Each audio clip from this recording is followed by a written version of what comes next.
So, in-ring psychology introduction. Number one, here are the 5 parts to a match. The basic formula. So here we go. In-ring psychology, the introduction to it all, the 5 parts to a match, the basic formula. So here is the super basic premise. It's so basic I put super in there 3 times. Okay, it's actually so simple. I'm embarrassed to type this, but like I said, you can't take anything for granted depending on where people broke into the business. So I just want to get us all on the same page. In my estimation, a professional wrestling match it's a simulated fight between two talent. And technically they're there to compete to win or to advance or win a championship of some kind or settle some type of score. All right, so professional wrestling match is at its core fundamentals, it's a simulated fight between two talents who technically are competing to win, advance, win a championship, settle a score, etc. At least when I was growing up and I was watching TV in the late 80s, early 90s, the way they always framed it would be the winners could advance their career and the winners and champions made way more money. They got the winner's share of the purse, right? So psychologically speaking, it's like winners get more money, get more fame, win more championships, advance more. So that was the motivation behind all of this. Okay? So technically, what we should be doing here is we're simulating a conflict and a struggle. And the goal to all of this is to win, because if you win, you advance. If you advance, you win more money. If you make more money, you can win championships. And if you win more championships, you get more opportunity, which means more money. That, to me, that was always the basic premise of wrestling, right? Bragging rights or honor or respect or glory, but those were the motivations. Two guys, they're in a combat, they're in a simulated fight. One of them's got to win, one of them's got to lose, and they're trying to advance their own interests. Okay, that is the psychology of wrestling. Super basic. I can't take that for granted though. And I know, so just stick with me. If some of this stuff is what you've heard before, or some of this stuff seems common sense, stick with me because we're going to start with the building blocks and the fundamentals, and we will get more advanced. But like I said, this is for us to all get on the same page here. Plus, sometimes common sense isn't so common. So stick with me. Maybe something I say is going to spark an idea, or it's going to, jog your memory. You're going to have an aha moment. So just stick with me here. Like I said, I can't take this for granted because depending on where somebody broke in, a lot of modern wrestlers actually think that pro wrestling is a cooperative, choreographed ballet, right? And a display of mutual athleticism and respect, and a gymnastics display similar to Cirque du Soleil, based on respect and honor. I mean, that's cool. There's a time and place for it, but it's like, if you lose the fact that it's a competitive struggle, what you end up with in the ring is it loses the drama and it becomes more like a gymnastics spectacle. And there's nothing wrong with gymnastic spectacles. Like, people go to the circus, people go to Cirque du Soleil, people love the Olympics, right? But wrestling fans, at its very core, wrestling fans are going there to buy into an emotional conflict of some kind. And when it's being presented as more of like a mutual ballet where you're working together, it's entertaining, it's really cool, people applaud for it, but it loses that drama, it loses that realism.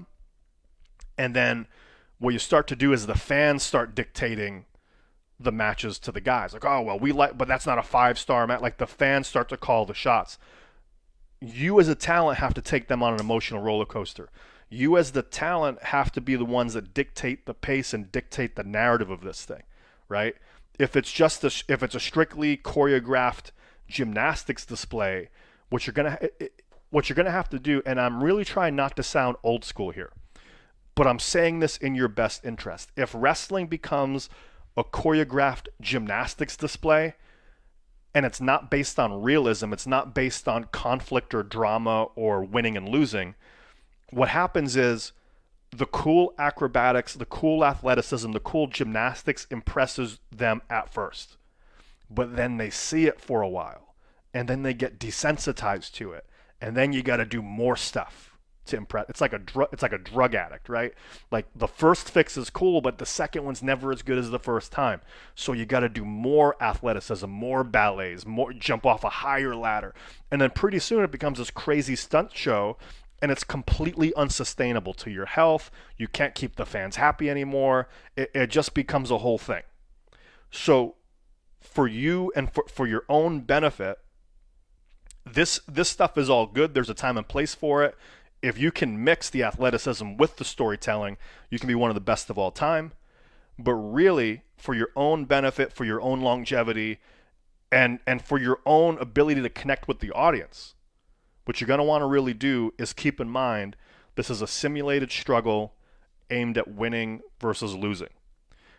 Because when you lose the core concept of that, it's no longer pro wrestling, it becomes something else. Okay? Make sense? You follow me so far? Okay, cool. Now, your sole job as a talent is to make the audience believe for a moment that this is legit. Your sole job as a talent is for a moment to convince the audience or make them believe that this is legit. Guys, it's not the 1970s anymore. I'm a modern guy. The cat's out of the bag. Everybody knows the deal about wrestling. Think Magic Show, right? Like, I go to David Copperfield. I know the guy isn't floating over the Grand Canyon. I know he's not. Right? But for a second, though, you're like, how is that guy doing that? I don't know. Like, does he have like secret magical power? And like, you ever like watch a magician and like he does something crazy and you've never seen it before? You're like, oh my God, like did this guy sell his soul? Like is he really a magician? How do I do that? Like, and you lose it for a second. That's the magic of pro wrestling. Like, we all know the deal, but if you can remember it, but if you forget for a minute, that's magic. I remember there was an example when Brock Lesnar first came back to WWE after a long hiatus. Do you remember that match? Brock Lesnar versus John Cena, and Brock killed Cena, and John's bleeding, and like it was nuts. Actually, my buddy just got signed to WWE at that time. He wasn't on the road with him. He got signed to a developmental contract, but what we were doing is we were going to watch the pay-per-view at his house, and WWE called him and said, hey, we want to let you know we're going to offer you a contract. So we got the call that day before the pay-per-view, and we're watching the pay-per-view, and then Brock comes out, and Brock destroys John Cena, and he's bleeding all over the place, and I'm like, dude, did Brock just like legitimately beat up Cena? Like, did Brock go off script there? And my friend was like, dude, like, if this is what's going to happen, I don't know if I want to wrestle there anymore. Like, it was so realistic that my friend was like, oh my God, is this the style that they're going for now? Like, I don't know. Like we thought that was real. Like, we were in the business and we thought that was real. So like, I'm not saying that this has to become like a shoot fight type of thing, but if you can get the fans to believe like, hey, all that other stuff might be acrobatics, but I think that guy's legit. That's when you're winning, right? What you want to be able to do is you want to suspend for a moment their thought that it's not real and get them caught up in the moment. It's what you hear all the time. It's that quote, suspend their disbelief. Okay, the magic is when they think it's real or they think you're real. It's like, okay, cool. I know wrestling's fake technically, but I don't know. Like, that guy right there looked pretty legit to me, like how I felt about Brock Lesnar, right? Or take a look at a guy like Kurt Angle, Olympic gold medalist, right? He's an entertaining guy, but when he turns it on, you go, okay, like that guy, he's pretty legit. Like, he took that guy down. Like, there's a certain intensity behind what he does. If you look at, certain matches, like, there's no holes in that work. Do you know what I mean? That's the magic of this. So your job here is to get them to believe, like, either for a moment, this might be real or you're real. And they get carried away with it. Okay? That's the job. Now, not only that, though, but your second job is to do that while being entertaining. It's an oxymoron, right? But it's, what do they call it? A dichotomy? Like, it's two sides to the same coin. Another core concept you have to realize is you're in a dualistic business. A dualistic business means there's two sides to it. You're really in two businesses at once. So you're in the pro wrestling business as well as the sports entertainment business. So in order to be considered one of the top people in the industry, you've got to master you got to master both of these things. So you're in the pro wrestling business, but the business you're really in is the sports entertainment business. So the balancing act here is how can you be seen as legitimate? How can you get people to suspend their disbelief while at the same time getting to believe that you're real? And while at the same time entertaining them. Okay, so take another example. Hulk Hogan versus The Rock, right? Hulk Hogan versus The Rock, they might not have believed that the match itself was real, like the moves and the moments and stuff, like the moves and the athleticism. The fans might actually, not think like, oh, that's a real match. But did they feel like the moment was real? This is Hulk Hogan versus The Rock. These are the two icons. Did they feel like there was a real significance behind that, right? And also, were they massively entertaining? Of course. So the balancing act here is how do you become a really great in-ring talent that gets people to suspend their disbelief, but at the same time, you can also entertain them. That's the balancing act that we're playing here. Now, where many independent talents go wrong is they focus only on wrestling moves. They focus only on wrestling moves. They focus only on spots, but they miss the entertainment and branding portion of this. Okay, a lot of independent wrestlers, what they do is they focus, it's like tunnel vision. Got to have a 5-star match. Got to have a 5-star match. Got to make sure I tell the perfect in-ring story with the perfect in-ring holds. But they're so tunnel vision, they forget to be entertaining. They forget to brand themselves. Here's kind of like, it's not really fair, but you don't have to be a 5-star worker in the business to be a huge star. You just don't. But a 5-star worker does still have to be entertaining and marketable. Okay? So it doesn't always take a 5-star worker to become a star. Look at a guy like Hulk Hogan. Is he a 5-star technical in-ring wizard? No. Was he massively marketable? Yeah. Was he a huge star? Yes. But a 5-star worker does still have to have those elements of being entertaining and marketable. So let's take a look at a guy like Shawn Michaels and Eddie Guerrero. Were they immensely talented 5-star wrestlers? Yeah, they're tremendous. How entertaining and marketable were they? Off the charts. That's what makes them some of the best of all time, because they could do both. They could switch between both either way. You're starting to get where I'm going with this? So a 5-star worker you don't have to be a 5-star worker to be a huge star, but you have to be able to be entertaining and marketable. Does that make sense? So moving on here, now that we have the core concepts out of the way, now that we just have the basics, like getting everybody on the same page, let's get into the basic formula. Okay? Now here's the basic premise of this. You have a good guy and you have a bad guy. The good guy technically out wrestles the bad guy. The bad guy gets frustrated and resorts to dirty tactics. The bad guy has the advantage for a while.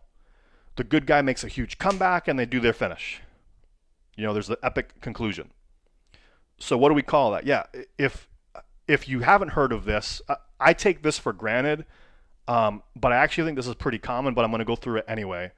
5 parts to a match, real basic formula is what? Shine, cut off, heat, comeback, finish. 5 parts to a match is number 1 is shine, number 2 is cutoff, number 3 is heat, number 4 is comeback, number 5 is the finish. If you've been exposed to that, you know exactly what I'm talking about. If you haven't been exposed to that, what I want to do is take a minute and slow that down so you understand it. What this really is, what this formula is, it's called a syntax, right? It's a fancy word.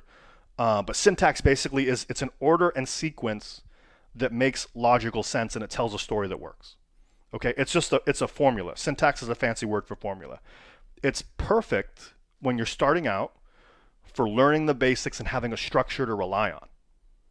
Okay, so it's perfect for learning the basics and having a structure to rely on. But now, spoiler alert, right? Once you know the syntax, once you know the formula, what happens if you change it? What happens if you change the order and sequence? You can get some really interesting things. So that's a spoiler alert for later. but I want to go back just for the benefit of people that might be breaking in. And like I said, if this is a review for you, really think of this like a beginner. Like really open your mind to be open to this, because you might get an aha moment, or you might hear it a different way that just sparks something that you haven't heard it that way before. And you can get a whole new understanding of it. I know sometimes I read a book 5 years ago, I read a book again, I'm like, oh my God, I'm a new person. I got a totally new understanding from that. So I'm going to go through this for the benefit of people that are brand new and haven't been exposed to this. So basically, this is just like a good old-fashioned wrestling match, you know? So a shine is the bell rings, you got the good guy, the bad guy, you got the baby face, you got the heel. Or I mean, these days it's like everybody's the same technically, right? You got, you know, everybody's like a rough in-between guy. But technically you got good guy, bad guy. And so what the shine is one of the guys would be, which would be the good guy, the baby face, is he comes out, he's the conquering hero. No matter what happens to him, he's always on top. He just looks really, really good. So the first couple minutes of the match, the good guy's unstoppable, looks really strong, conquering hero, here he goes.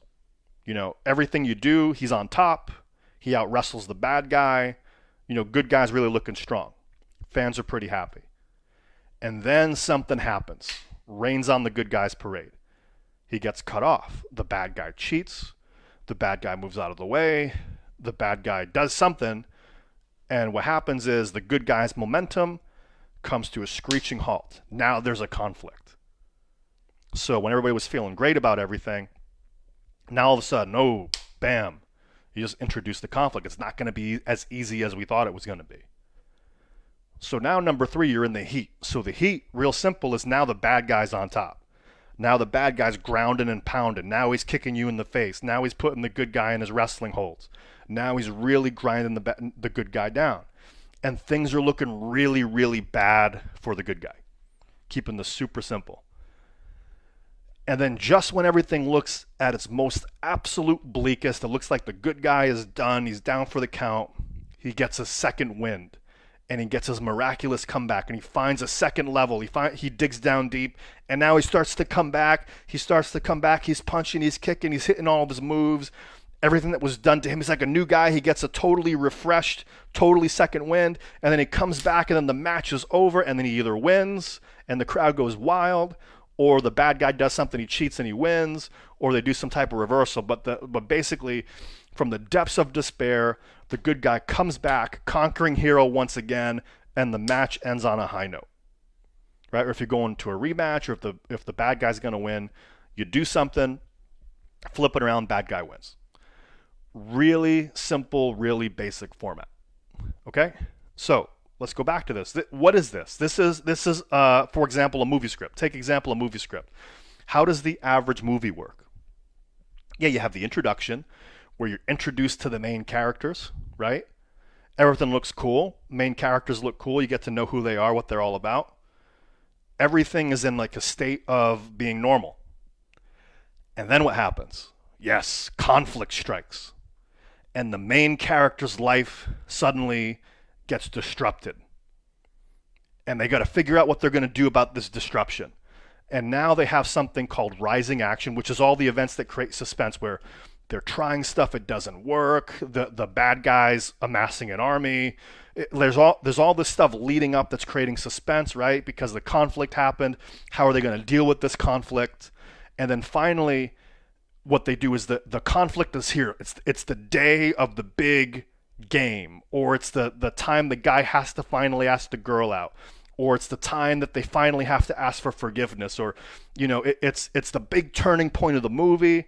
It crescendos, the turning point happens, and then everything that happens after that, which is the falling action, which is you're wrapping up all the plot points, and then finally there's a nice resolution. Everything goes back to normal again. It either goes back to normal, or someone's learned a new lesson, or life will never be the same again. Does that make sense?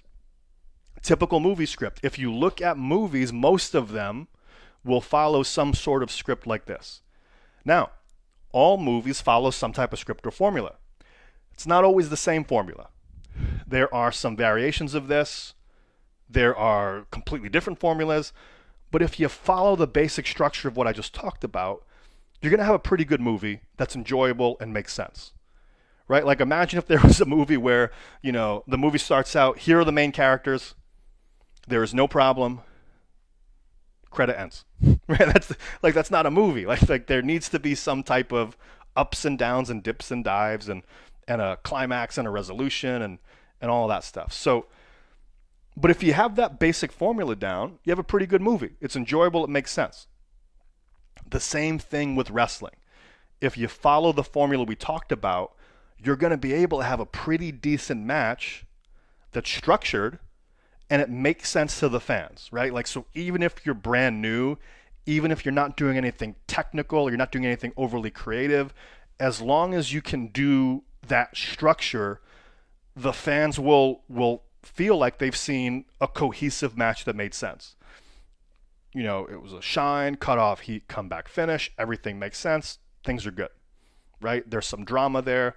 It works. Now, what's the problem with this?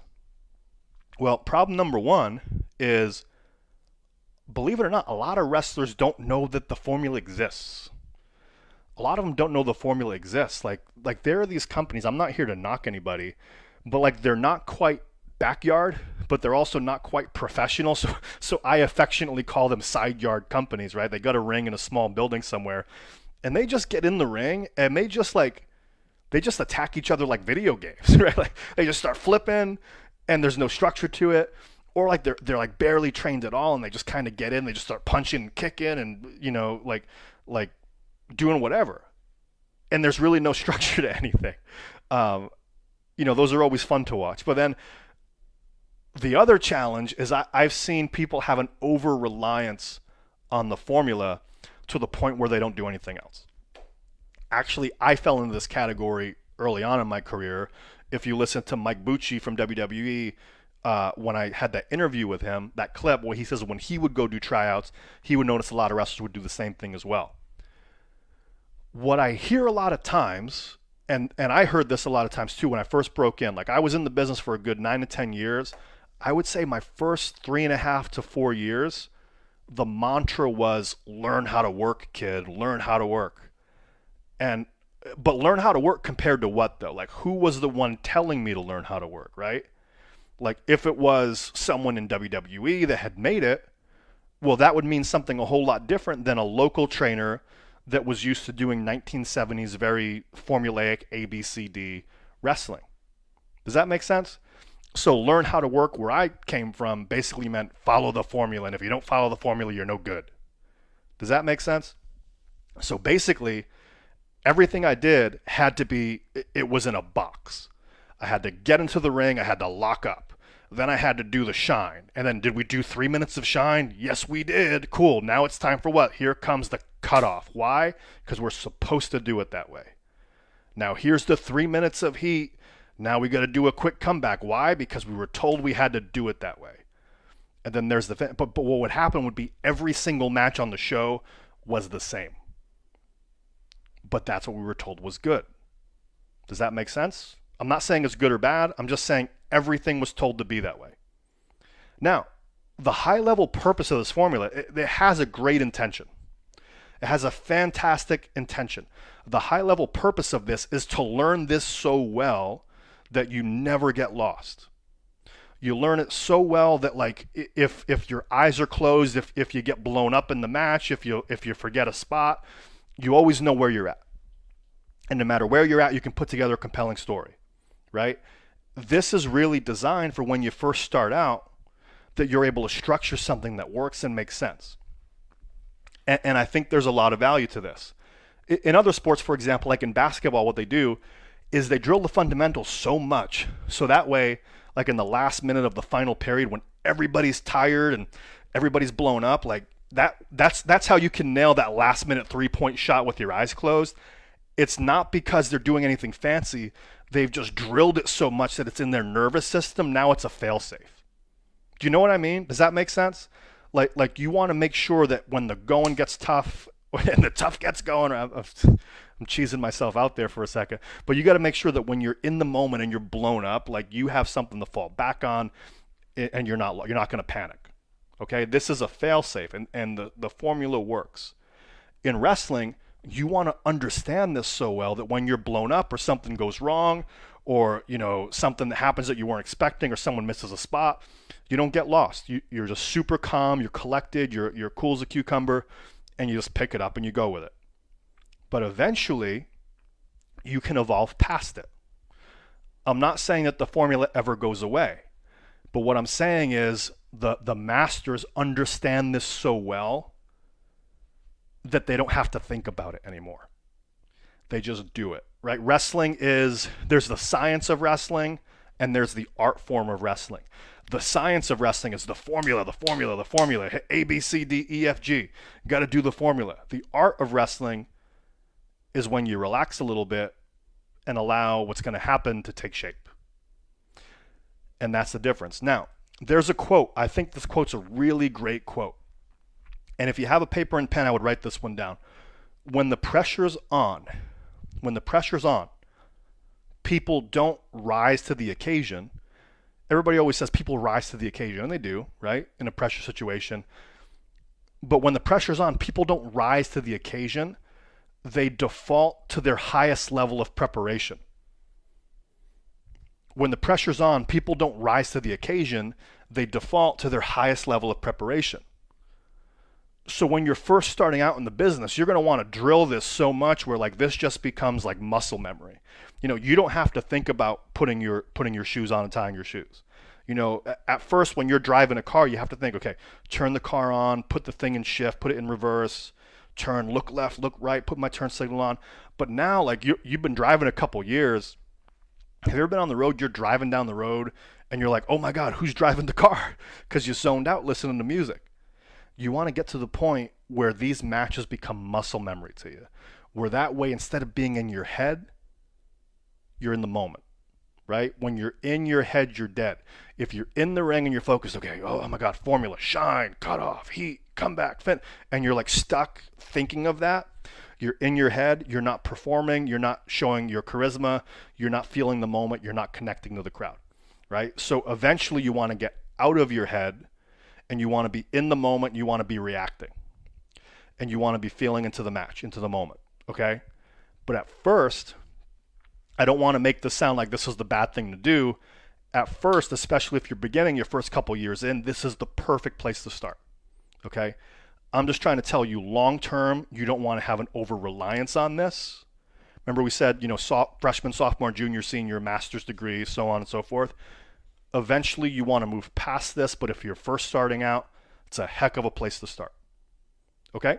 So in the beginning, we already talked about this, we want to drill this so well that in the moment, instinct takes over. And eventually you're going to get so good at this that this is going to come naturally. And this is going to be a great guideline for you, but it's not gospel. At first though, it's best to stick with this until you get really experienced. Okay?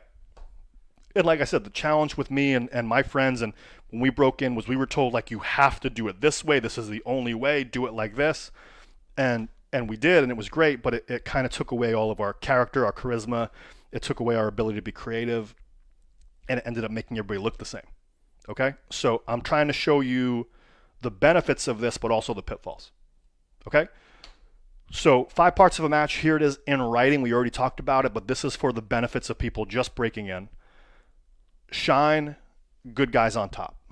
Good way to think about it is, you ever hear of the classic three spots back to a body part, right? So that would be, shine, you lock up, heel does something, babyface grabs an arm bar. Get back up, do something, run a spot, babyface gets the arm again. Get back up, run another spot, babyface gets the arm a third time, or you do it with the head. It's like 3 spots back to a specific body part. So it's progressively telling a story. Okay? So 3 spots back to a body part. If you have questions on that, ask me specifically. I think it's pretty self-explanatory though. Then cut off, the bad guy cheats to get himself on top because the good guy keeps out wrestling him. So now the bad guy has to cheat to get on top. Or sometimes it's always good, the good guy bumps himself or misses a high spot or something like that. There's an exclamation point or a crescendo, the momentum shifts. So, once again, shine, you get in the ring, you lock up, grab a head, heel gets out of it, run a spot, babyface gets a head again, breaks out of it, run a spot, babyface gets a head a third time. Now the heel is desperate because he keeps getting out wrestled. Now the heel has to resort to a dirty tactic, or the babyface bumps himself or misses a high spot or something like that. Momentum shifts. Now we're in the heat. So the heat is when the heel is firmly in control. That's when, the babyface had his moment to shine. Now the heel is in control. Now he's going to beat up the babyface. Now it's ground and pound. Now he's hitting all of his moves. He's getting his stuff in. You can grab a hold here and settle it back down. So basically what you're doing is you're establishing the good guy as a credible threat in the beginning, the bad guy is a credible threat here in the middle. And now, so the comeback is the good guy gets a second wind. He starts to get some momentum, either breaks up out of a hold or he reverses something. And then, this is really where the crescendo is. So this, if this was a movie script, this is the climax. So the babyface is on top, blam, blam, blam, brother, brother, brother. And then, maybe there's a reversal here, maybe there's a false finish there. And then finally, you go into your finish. There's your end of the match. It can go either way, babyface or heel wins, but that's the story. And then we move on to the next day. Make sense? Any questions? Feel free to comment below. I feel like this is pretty obvious though, and I feel like it doesn't require that much explaining. Okay? So we're going to check in. What is making sense so far? What's making sense so far? What is something that you heard that maybe you haven't heard it this way before? What's jogging your memory? What's a couple of different takeaways you can get from this so far? And just comment below. Okay? So what's making sense so far? What's a takeaway or two? What's a way that maybe this has been worded that you haven't thought of it like that before? And what's like an aha moment if you have one? Just comment below. All right, so moving on.